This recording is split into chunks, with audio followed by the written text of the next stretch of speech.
केंद्रीय मंत्री संजीव बालियान हमारे साथ हैं और एक वो बिल लेकर के आए थे रिस्पांसिबल पेरेंटहुड को लेकर के, जिसकी बहुत चर्चा हुई। और अब जिस यूसीसी की बात सामने आ रही है उसमें भी एक बड़ा अहम पहलू है जनसंख्या का नियंत्रण।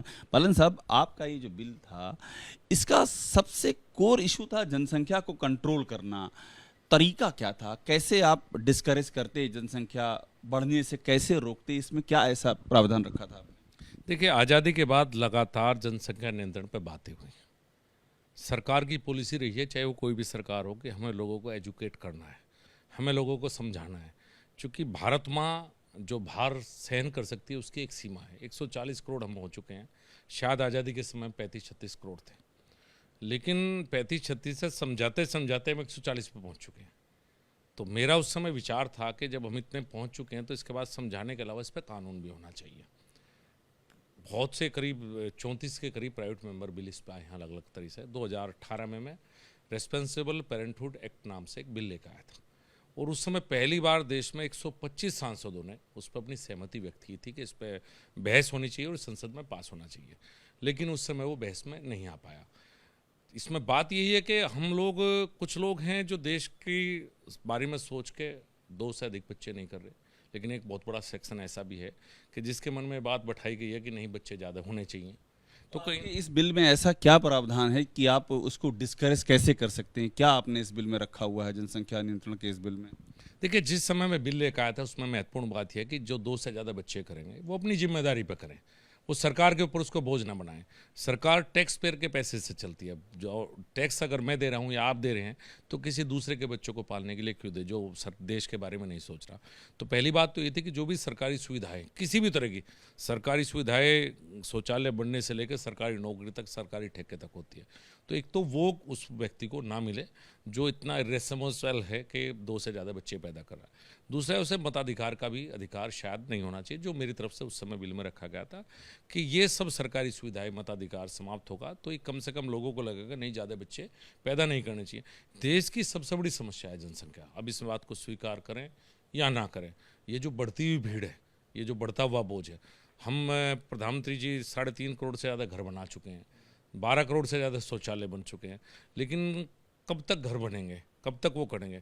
कहीं तो हमें रोकना पड़ेगा। सारे देश की डेमोग्राफी कई जगह से चेंज होने की सूचनाएं अलग अलग तरह से आती है, तो इतना जिम्मेदार हमें भारत के नागरिक के तौर पर होना चाहिए। डेमोग्राफी चेंज ये बड़ा खतरा मानते हैं आप?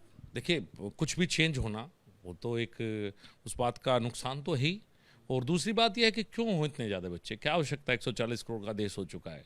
हमारे पास कितनी ज़मीन है पूरी दुनिया में से, आप देखिए। हमारे पास कितना पानी है दुनिया के मामले में देखेंगे, भीड़ आप चारों तरफ जाएंगे बढ़ते, तो कहीं ना कहीं तो इसको कंट्रोल करना पड़ेगा। और सिर्फ एजुकेशन से हम इसको कंट्रोल नहीं कर पाए, ये हमें स्वीकार करना पड़ेगा। ये जनसंख्या अभी विस्फोट की तरफ हम लोग बढ़ रहे हैं, तो कहीं ना कहीं से रोकना पड़ेगा। कि इस बिल की अभी क्या स्टेटस है और अब कैसे इस मुद्दे को आप आगे परसू करने का इरादा रखते हैं? देखिए, बिल तो चूंकि 2018 में था, 2019 में जब पार्लियामेंट का नया वो हुआ तो बिल तो वहीं समाप्त हो चुका है। उसके बाद भी कई लोगों ने प्राइवेट मेंबर बिल डाले हैं, चूंकि मंत्री के नाते मैं तो डाल नहीं सकता अब, लेकिन मैं इसका स्ट्रॉन्ग, आप कह सकते हैं, इसका पक्षधर हूँ कि नहीं, इस पर कोई ना कोई कानून बनना चाहिए और जनसंख्या का नियंत्रण होना चाहिए। आज भी ये आप मानते हैं कि 2 से अधिक बच्चों में मताधिकार खत्म होने वाले प्रावधान होना चाहिए? मैं तो मानता हूं कि 2 से अधिक बच्चों पे कोई कानून बनना चाहिए। व्यक्तिगत राय मेरी यही है, और हमें इसे कहीं ना कहीं देश में आबादी को नियंत्रण में करना चाहिए। मताधिकार नहीं रहेगा तो लोग डिस्करेज होंगे। देखिए, बहुत सी बातें हैं, सिर्फ मताधिकार है, सरकारी सुविधाएं हैं, कुछ ना कुछ तो आप करेंगे। जब कानून बनाएंगे तो कानून, अगर मेरी आपकी लड़ाई होगी, अगर धारा नहीं लगेगी तो आप लड़ोगे मेरे साथ। कहीं ना कहीं कानून काम करे इसमें, उसमें सबसे सहमति के साथ मुद्दे तय हो सकते हैं कि क्या क्या हो, लेकिन इतने स्ट्रॉन्ग तो होने चाहिए कि किसी भी व्यक्ति को लगे कि 2 से ज़्यादा बच्चे पैदा करने का मुझे नुकसान होगा। आपको जानकारी है कि आपका जो बिल है, उत्तराखंड का जो बन रहा है यूनिफॉर्म सिविल कोड, जानकारी ये है कि उसका भी हिस्सा है आपका ये बिल? ये मैं नहीं कह सकता, मुझे इस बारे में जानकारी नहीं है, लेकिन ये जरूर है कि मुद्दा देश के सामने सबसे महत्वपूर्ण मुद्दा है। मैं चाहेंगे कि यूनिफॉर्म सिविल कोड में इस बात का भी ध्यान रखा जाए, जनसंख्या नियंत्रण का? देखिए, ये चूंकि उत्तराखंड सरकार बना रही है अभी, अगर हम तो लॉ कमीशन जो देश में बन रहा है उसकी बात, मैं तो चाहता हूं कि इसका हिस्सा बने या ना बने वो तो एक अलग बात है, लेकिन इस पर कानून होना चाहिए, मेरी व्यक्तिगत राय है। शुक्रिया। डॉक्टर संजीव बालियान ये कहते हुए कि जनसंख्या विस्फोट की ओर देश बढ़ रहा है, और इन्होंने जो बिल सामने रखा था उस बिल के बारे में ये क्लियर कहते हुए कि उसके जो मूलभूत तत्व थे वो आज भी बहुत ज़्यादा प्रासंगिक हैं और इस पर जल्दी से जल्दी एक कानून बनना चाहिए। मनीष उनियाल के साथ अभिषेक उपाध्याय, एबीपी न्यूज़, दिल्ली।